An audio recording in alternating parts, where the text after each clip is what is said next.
Luke 23 today, which is the trial before Pilate and the crucifixion. The Jews, although they had condemned Jesus for blasphemy of claiming to be God, and that's important, they understood he was doing that. And that's exactly what he was doing.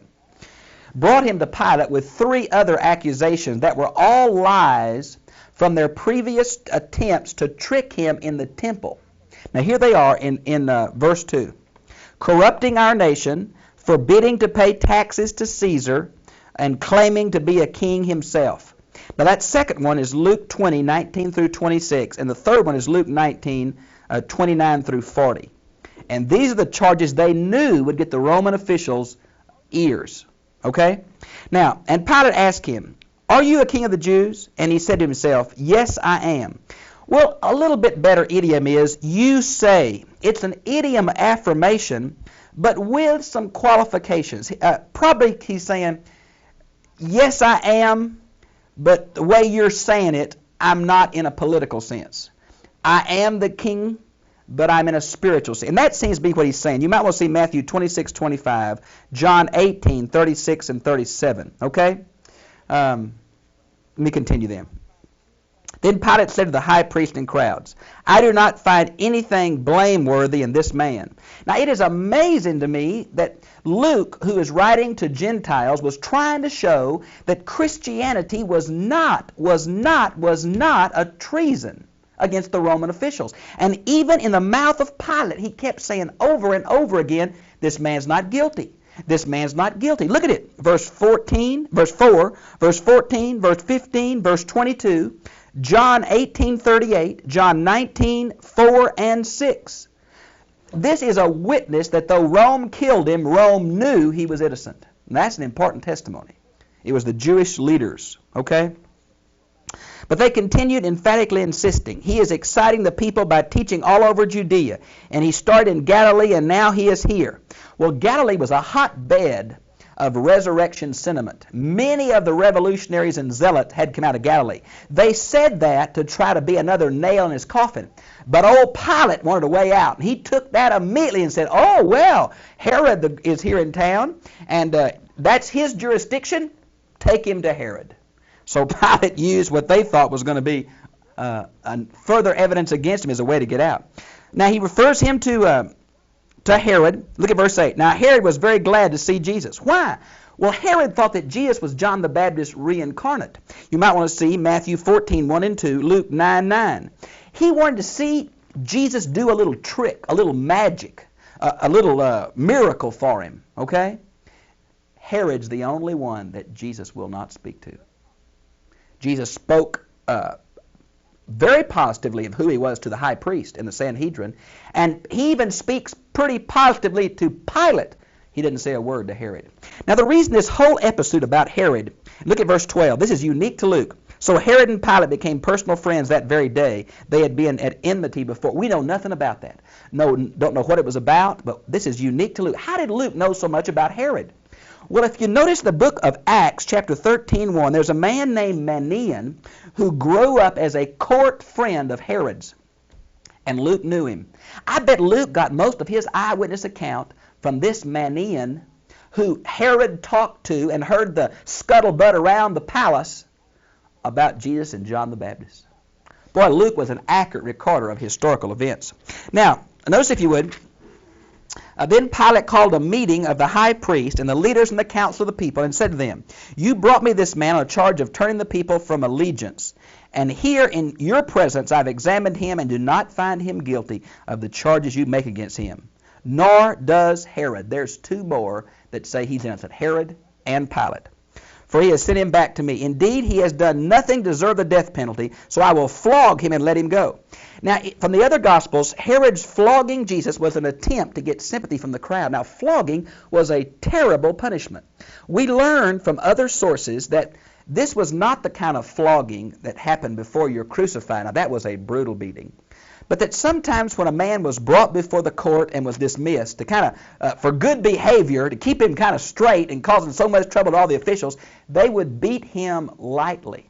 Now, this seems to be a reference for a light beating, okay? Not the severe one connected with crucifixion.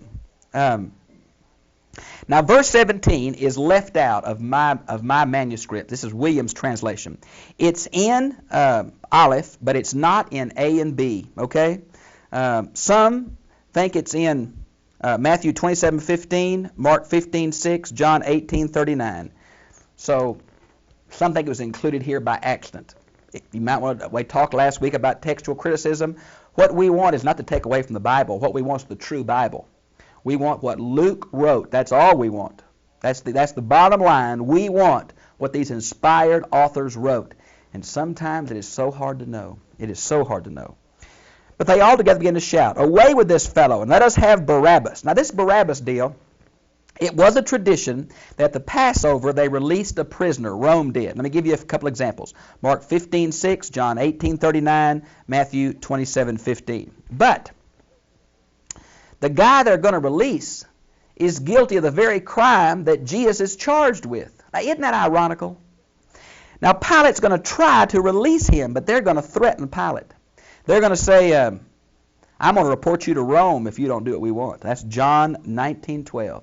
So Pilate got intimidated. Now, I have a little series of things here I put together of how did Pilate make his decision? What was going on in Pilate's mind that though he knew Jesus was guilty, innocent, was willing to make him guilty? What was some of the factors? Well, number one, he recognized Jesus' innocence and the power of his personality. Number two, he knew the Sanhedrin was trying to manipulate him. Number three, his wife had warned him about that Jesus was a righteous man, Matthew 27:19 and 20. The mob was, seen during a feast day. He was nervous about a riot occurring, and that's in Luke 23:18. And Pilate was plumb superstitious himself, which is obvious from John 19:7 and 8. When they called Jesus the Son of God, he took him back in and said, "Who are you now?" So all this is going through Pilate's mind. We have many references in other historical books about Pilate, a very shrewd, a very cruel, a very domineering man who was finally released from his position because the Jews took criticism of him to the Caesar. Now, notice that Barabbas is let go, and they want to crucify Jesus. A third time Pilate said, "Why? What has he done? I found nothing in him deserving a death penalty." Boy, Pilate was trying to let him go. They wouldn't have it. Wouldn't have it. Jesus over to them. This seems to be a fulfillment of Isaiah 53:12. He was delivered up, given over to. All right? Now, verse 26. Now, as they led him away, they seized a man named Simon from Cyrene. Now, this man apparently became a very famous man in the church. He must have been converted this day as he watched Jesus die. We learn that from Mark 15:28, and it seems like his children are mentioned in Romans 16:13. Now, many people say he's a black man. I really don't think he's a black man. I think he was a Jew of the diaspora. For we learn there were many synagogues in Jerusalem for people from Cyrene. Acts 2:10, 6:9, 11:20, 13:1. He was there for the feast days. He was living out in the suburbs and coming into town for the feast days, and they made him carry Jesus' cross. Now, there's been much discussion. Did Jesus have to carry his crossbar or his whole cross? We can't be certain of that. We weren't even certain of the shape of the cross, much less what they had to carry. But this man was made to help Jesus carry the cross. Jesus had been beaten by the Jewish guards, Herod's guards, and Pilate's guards. He was a bloody pulp by this time, and he couldn't carry his own cross. Now, put the cross on his shoulders to carry, and he walked behind Jesus. In front would have been a man with a sign, King of the Jews. Then would come the soldiers pushing away the crowd to the narrow streets. Then would come Jesus, and behind them Simon carrying his cross, and more soldiers behind, going to a major crossroads just outside the city, very prominent on a little hill, right, probably by two roadways, where men were crucified as a deterrent for crime. Now, there was also a vast throng of people. Sure there was. All those pilgrims that flooded in there had heard about it. Now, I don't think they were there when they called Barabbas. That was early in the morning. These pilgrims had probably slept late from being up all night at Passover feast and talking and all that with the families. So they weren't up at 6 a.m. when Pilate had his court.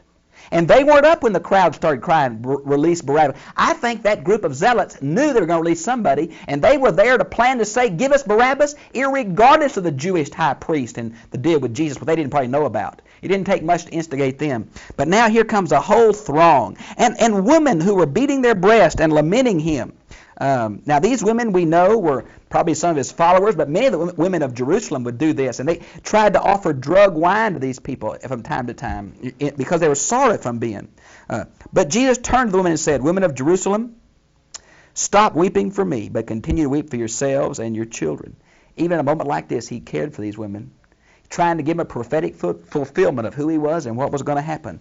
Now, verse 29, for the time is coming. This refers to AD 70, the destruction of Jerusalem, or the second coming of Jesus, when people will say, happy are the women who are childless. What irony for a Jew. And the women who have never borne and nursed babies. Then people will begin to say to the mountains, fall on us. You might want to see Hosea 10:8 and Revelation 6:16. And to the hills, cover us up. For if they do this when the wood is green, what will they do when it's dry? Now this seems to be a common proverb, for if they're doing this to me, a righteous man, what's Rome going to do to you when you rebel? Well, I think that's the input of this. Two other criminals were led out to be executed with him. This is a direct fulfillment, predictive prophecy to the letter of Isaiah 53:9. You might want to see Matthew 27:38. You talk about a supernatural book. Boy, we got one in this predictive prophecy. Such details. When they reached the place called the skull. Now, in Latin, it's Calaveria, and that's where we get Calvary from. The Aramaic is Golgotha, and the Greek and English is cranial. Now, I don't think it's the shape of a skull with eye sockets like Gordon's Calvary. I think it was a low, bald hill where they normally crucified men in a prominent site right as the two roads came and split going into Jerusalem. Okay? Where it is, we don't exactly know. They crucified him there. This deal about how he was done, the nails going in and all the gore and blood, they knew it was a horrible death. But they're not playing on our sympathy about poor Jesus beaten up and nailed to a cross. They're emphasizing he's God's Son, deity, dying for human sin. That's all they say. And they crucified him there. That's all they say. Also the criminals, one on his right and one on his left. Now, we learned from Mark and Matthew they were thieves. That fulfills that prophecy. They drew lots to divide his clothes among them. Now, there's some manuscript problems. This little phrase is omitted in the papyri, Aleph, B, and D. It's in one manuscript of Aleph, A, C, and one manuscript of D. So we're really not sure if it should be there or not. It's just a real divided thing, and I can't decide with those kind of witnesses. They drew lots is fulfillment of Psalms 22:18. Meanwhile, the people stood on, looking, even the members of the council, the Sanhedrin, were scoffing at him. Oh, look at Psalms 22:6-8. Fulfilled prophecy. He saved others. Let him save himself now. If he really is the Messiah of God, the chosen one. You see, they wanted him crucified, and only the Romans could do that because there's a curse connected with crucifixion. And it goes back to Deuteronomy 21:23 where it says, cursed is everyone who hangs on a tree. And they wanted this man from Galilee cursed by God. That was one of the problems that Paul had with Jesus being the Messiah. How could the Messiah be cursed by God? But thanks be unto God, the book of Galatians tells us, he became a curse on our behalf. Friends, there's the good news. He died in our place. Now, so the soldiers made sport of him as they continued to come up and offer him vinegar. Look at Psalm 69:21. Now, I want to do something with you because Jesus would not take the strong drugged wine that the women of Jerusalem offered him in Matthew 27:34 and Mark 15:23. That was a strong drug wine to ease the pain of the crucifixion. But he took vinegar from these soldiers because I think he wanted to speak one last word and his lips were too dry. You might want to see John 19:29. It was a diluted down cheap wine, and he took some. If you are the king of the Jews, save yourself. Yes, there was a placard above his head, this is the King of the Jews. Now we learn from John 19:19-21 that Pilate put it there just to goad the Jewish authorities, and he wouldn't change it. It didn't say he said he was, it said King of the Jews in 3 languages. My goodness. That's from John 19:20. Now one of the criminals who was hanging from the cross began to abuse him, saying, "If you are the Christ, then save yourself and us too." But the other one reproved him. Now both of them at first insulted him, but this second one had a change of heart. And he kind of says, "Jesus, remember me when you come into your kingdom." Look at verse 43. "This solemnly say to you, this very day you'll be with me in paradise." Now Jesus was going to the grave. He wasn't going to heaven for something like till Pentecost, 50 days, 40 days. I think he was going to Hades or Sheol. Now the rabbis had Sheol divided into two parts, Hades and Gehenna or Tartarus. I've done a tape on that called Sheol, Hades, Gehenna, and Tartarus. I hope you'll send for our free catalog so you can do these 3 word studies. Simply say, this thief went with Jesus to Hades, but later went with him to heaven, I think. Now, it was already about noon, the 6th hour. There's some problems here. Are we using Roman time or Jewish time? John seems to be a little different. It's about noon, okay? Darkness covered the whole country, kind of like the darkness of the plagues in Egypt. So dark you couldn't even see. Was it a thunderstorm? I don't know. Couldn't be an eclipse because it's a full moon. You can't have an eclipse in a full moon. So I don't know what it is. Until 3 o'clock, darkness, I think it's symbolic of God turning his face away from his son. That's why Jesus says, "Eloi, Eloi, my God, not Father," anymore when he hung on the cross, dying for our sin. For the sun had failed to shine. We get the English word eclipse here, but it wasn't a true eclipse. And the curtain before the sanctuary was torn in two. Mark 15:38, it was the second veil before the Holy of Holies. Only the priest would have known about that. They must have later told those who were converted. From the top to the bottom, symbolizing the way to God was open, not by man's effort from the bottom, but God opened the way. It was his initiation. Boy, what beautiful symbolism. Whoa, man, the way's open. All you got to do is walk through it, friend.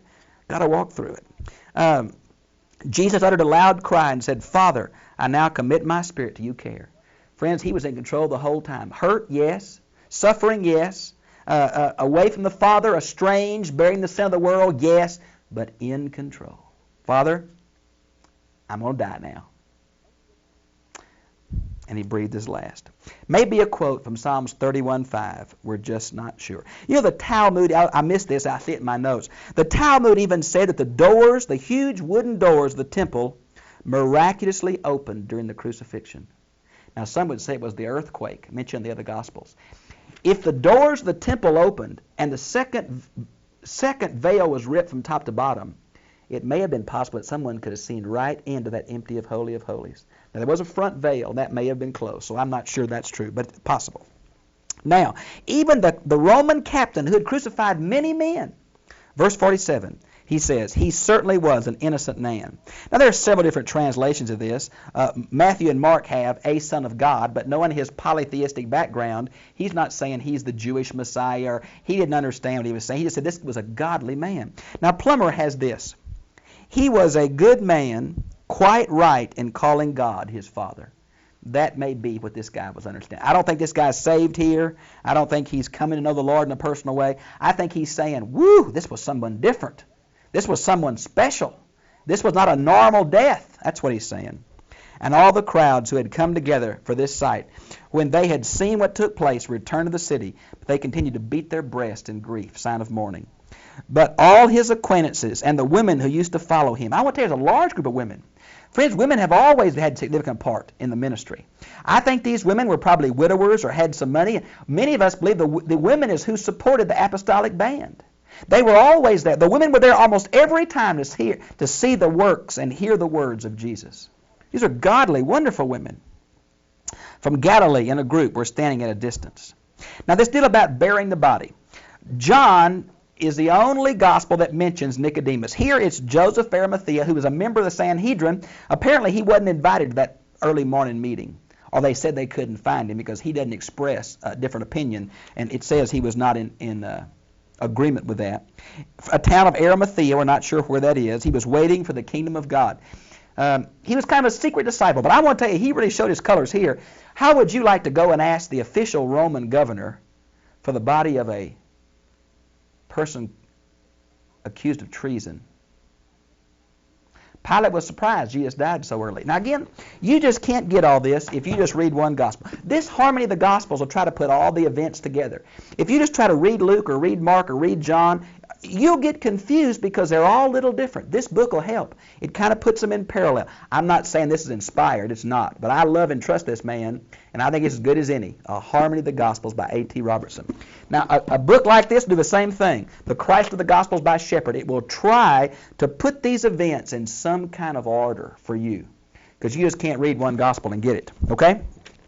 So here we have Joseph, Arimathea. He went to Pilate, asked for the body, took it down from the cross, and wrapped it in a linen sheet. Now, some wonder if it's one sheet. That some Gospels imply it's one big sheet. Others imply it's strips of, kind of like Lazarus was embalmed with, where the legs are separate and the arms are separate. But we're just not certain. In a tomb hewn out of rock. Friends, we got predictive prophecy again. Isaiah 53:9. Where no one had been laid. Matthew 27:66. Josephus tells it was his tomb. It was Joseph's own tomb. Boy, I tell you what. It's amazing how things that Jesus had no control over, that were predicted hundreds of years ago, 750 BC, are coming to fruition right here. It was the preparation day. Now that's the day before the high holy Sabbath. Remember, the Jews following a lunar calendar, and they start with night and go to day because of Genesis 1. So the Passover feast would start at 6 o'clock Friday night. So Jesus died at 3 o'clock Friday, and so there's 3 hours for Joseph to go to Pilate, get some spices, we learned from John with Nicodemus, kind of prepare him, and his tomb was close by, we learned from the other Gospels, and put him in there and seal that before 6 o'clock. 3 hours max. Now, Jesus is in the tomb 3 days. Now, how do you figure that? Any part, be it 1 minute or 30 minutes or 2 hours of that day before 6 p.m. on Friday is considered one full day.